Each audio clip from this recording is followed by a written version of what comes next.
Isa pong magandang umaga para sa mga makakakita ng video namin, ng pamilya namin na ito na may karamdaman ng ating mga anak.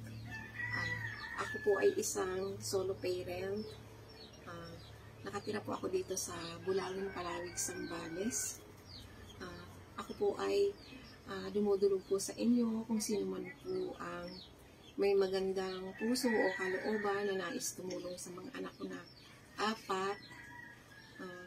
Dahil humingi na po ako ng tulong din kay Ate Weng Rowena Altares na kababaryo ko. Salamat naman po at yung malasakit niya sa akin, nandito siya sa oras na to. Sinurprise niya nga ako, wala akong ka-ready-ready, hindi pa lang. Pero salamat sa Diyos at nandyan yung willing siya na abutin yung, syempre po, ramdam din niya yung kalagayan ko, isa siyang ina. Kaya sa oras ko na ito, kung sino man po ang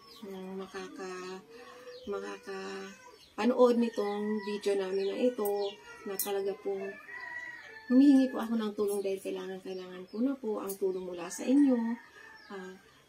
Gusto ko po na maka-direct sana kay Mr. Rafi Tulfo at o kaya kay Ma'am Jessica Soho, pero hindi ko po alam kung paano ang paraan.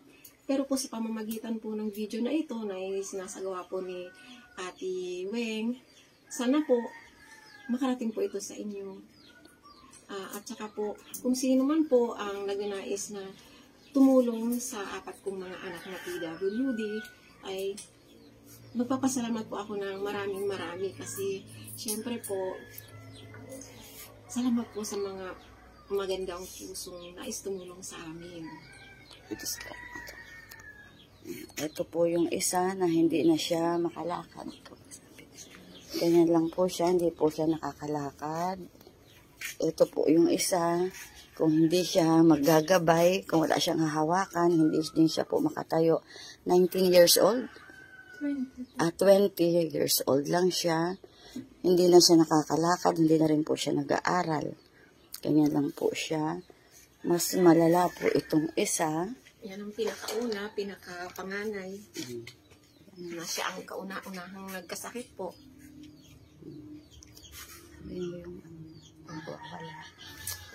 Sa ngayon po, siya ay yung bedridden na po, tapos nagbe-maintenance po sila. Kapag hindi po siya nakainom at minsan po nasi-short ako sa budget, pambili ng gamot, ay sobra po talaga. Kaya dito po ako hirap sa kanila, unang-una sa maintenance nila. Kasi wala na po akong magawang paraan, wala na po akong hanap buhay dahil nakabantay lang po ako sa kanila. Umaasa lang po ako sa minsan tulong bigay ng mga anak ko, ay may mga pamilya naman na din po sila na dapat nilang unahin. Minsan naman po, pupunta ako sa Kapitolyo, paminsan, may konting tulong, yun po ang pinagkakasya-kasya ko. Yung isa pa dito. Tapos po, yung isa ko pang anak, nagising. Nagtalokbong na siya. Magbukas ka, Jared, kasi, may kailangan si Ate Weng. Ipakita mo naman si Hayaan mo siya. Si Ate Weng kailangan, Yan po, may sakit din po siya. Hindi na rin po siya makatayo. Kailangan din po nila ng mga gamutan. Kung maaari po sana, at may makatulong, na maipa-check up sila sa mga espesyalista sa mga ganitong sakit, para po sana maagapan at mga bata pa po, sayang naman sila. Na